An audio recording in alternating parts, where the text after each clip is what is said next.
Death is not extinguishing the light. It is only putting out the lamp because the dawn has come.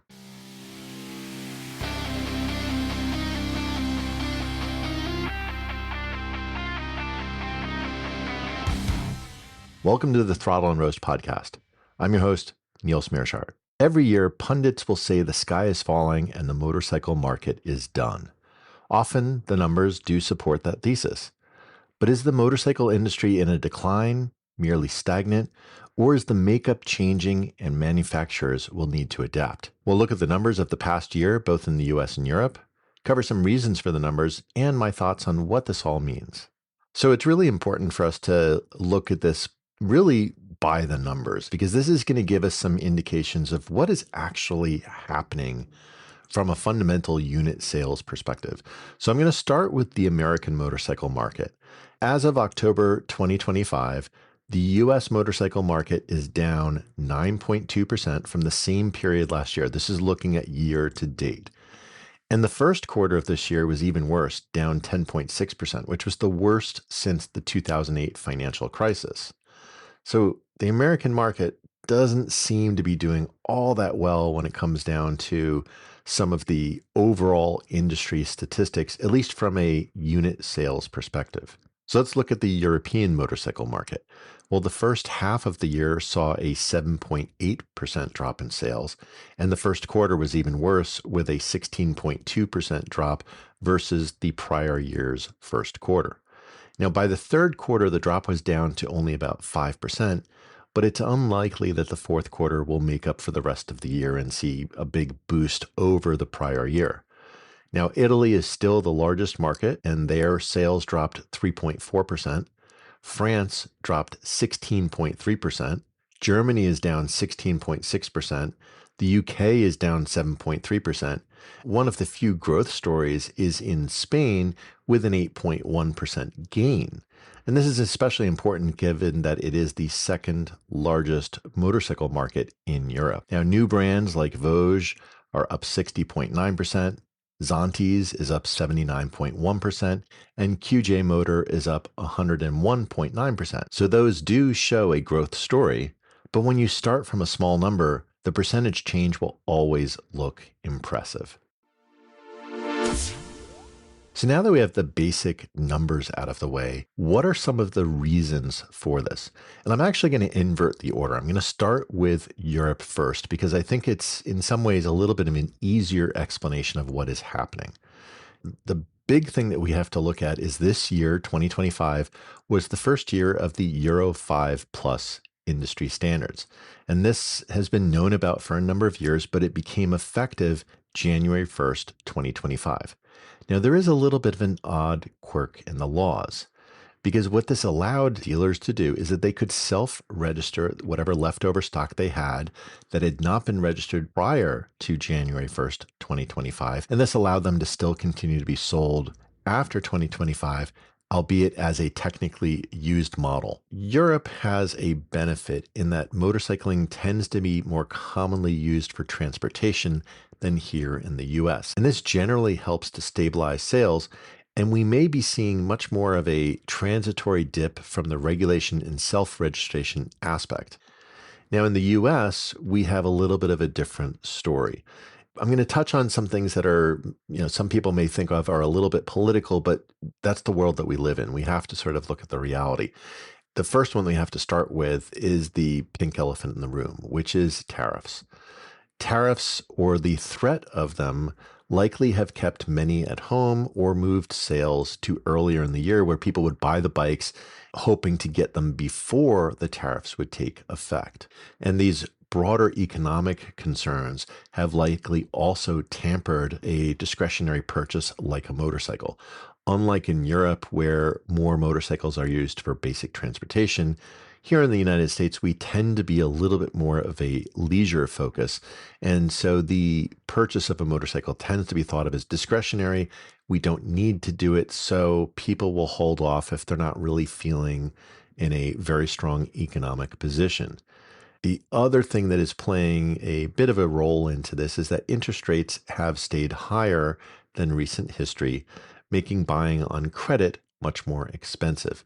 And we've had an awkward period, if we kind of look back at it in the really long history, of where interest rates were effectively near zero for over a decade. This artificial low cost of money made it such that people were buying everything on credit rather than when they could actually afford the bike. And therefore, that's going to have a dampening effect on buying new motorcycles. Now, the other pink elephant in the room, of course, is Harley Davidson. One of the downsides of being a dominant player in the US motorcycle market is that Harley really had only one direction to go, which was down. Now, in 2024, Harley's market share stood at around 37.3%. And now that was down from earlier years already. So this is not a new thing of lowering market share for Harley Davidson. Yet in 2025, they've already seen a 22.2% drop in sales. And that basically covers almost the entire overall industry decline of about 9%. So when you think of, hey, if I have 37% market share and 22% drop on that 37%, it works out to about 8 or 9%. So Harley is pretty much responsible for most of the drop that is happening. The estimates right now for Harley's market share for 2025 are down to about 17%. So Harley really is a large portion of this reduction in overall sales. Now, another reason that we're seeing some changes in this, and this is probably more a reason of why it's affecting Harley Davidson in particular, is that there are some changing tastes. Globally, adventure motorcycles have become the most popular category, and Harley Davidson pretty much just does cruisers. Now, they do have the Pan America, so there is a little bit of almost a dip of a toe in the water, so to speak, for adventure motorcycles, but it's not something they're aggressively pushing. They kind of have it out there, but they're not really pushing it super hard. And if we look at some other brands like Kawasaki actually saw a 23.7% year over year increase in unit sales in the United States. Indian motorcycles saw an increase of 7.5%. So Indian, with a little bit more of a push towards a performance angle, especially with some of the new Power Plus models, which are fully water cooled, this is giving a full package, if you will, to the cruiser experience. And this seems to be resonating with a larger group of riders. And therefore, Indian may be stealing some sales from Harley, although more likely what you're seeing is a shift to other segments of motorcycling overall. So the big question for Harley is it that the typical Harley rider is aging out, or maybe they're being priced out of buying another Harley because there's such a premium focus? As we've talked about in other episodes, Harley is an average selling price of $30,000 for their motorcycles. So there's a relatively small percentage of the population that can actually afford to get a Harley, and it's really moved away from its working class roots. So one of the other questions is, are riders turning to other brands, even if it's not a big American cruiser? And finally, one other area that we have to think about of which could be explaining some of the change in sales is really looking at new riders. And we touched on this in an earlier episode. If you go to almost any motorcycle gathering, it's more likely that you're going to have a bunch of gray-haired people than young riders. The question one has to ask is it because younger riders choose to ride alone rather than going to these gatherings? So is it more of a cultural divide of doing that, or are just younger people not riding at all? And if we think of Harley Davidson in particular as if the owners and riders of that are continuing to age out and they're not being replaced by newer riders, fundamentally what that means is Harley's unit sales each year are just going to continue to go down and down and down. So these are some of the reasons that we're starting to see some of these changes in the market share and the overall market volumes from a unit perspective in the US and in Europe. So what are my thoughts on this? Well, I think the story really depends on your geography. In the US, Harley is floundering, and being such a large part of the overall market, they take the overall numbers down with them. Now, there are some riders who will only ever ride a Harley, and no other brand is even an option for them. We may see Harley also lose some overall volume if they don't start to offer more affordable models. For these riders who are Harley or nothing, they may not have the means to be able to afford the newer models that are so expensive, and therefore they'll just keep riding their old bike forever and ever and ever. So they're diehard Harley fans, but that doesn't mean that they're necessarily bringing more money into Harley coffers with new bikes. But at the same time, one of the problems with those riders is eventually they're going to age out. And so if Harley is not doing anything to attract new riders, eventually they will run out of people to buy their bikes. This focus on the very high end, while it can make sense if you're targeting maybe the older demographic who has a little bit more disposable income, well, if they age out and there's no one replacing them in that sweet spot, you have no business left. And this to me is, I think, the real issue that Harley has to truly address. When we start to look a little bit longer term, I do expect overall sales will continue to decrease with Harley Davidson. But as their market share decreases, the impact on the overall motorcycle market in the US will soften. In some ways it sucks for Harley, but for the overall market is it won't feel as horrible for us that the market is softening because it's only really one manufacturer. The thing that I think we have to really look at is things like Kawasaki and Indian, the fact that they actually had an increase in unit sales in 2025 suggests maybe that having the right products matter. And this should be a sign to some of the other brands to say, hey, are we positioning the bikes that the market is actually looking for? Are we maybe going into too high of a price point such that the volume of available purchasers of our motorcycles is so small that we're not going to be reaching everybody? I think this is one of the typical problems with a lot of brands. You have to think always about how do you bring new riders into your brand, because this is an opportunity. Once you get into a particular brand, the odds of you trying out other brands is harder. And that sort of, embedded viewpoint of a rider who really loves the brand that they started with, if you don't have an offering for them, they're just going to stick with whatever they first bought. And this is really going to hurt some of the more premium brands that are out there. Now, ADV, of course, is the growth spot globally. And here in the United States, of course, it is continuing to grow and accelerate. And it's not just the BMW or the KTMs of this world that are out there. You've got a huge number of Japanese market that's bringing new bikes into the US, and they are attracting a large number of riders who are realizing that these bikes are just really great overall bikes. They're fun in the twisties. I don't have to worry about hitting a rough road. I can take them pretty much anywhere.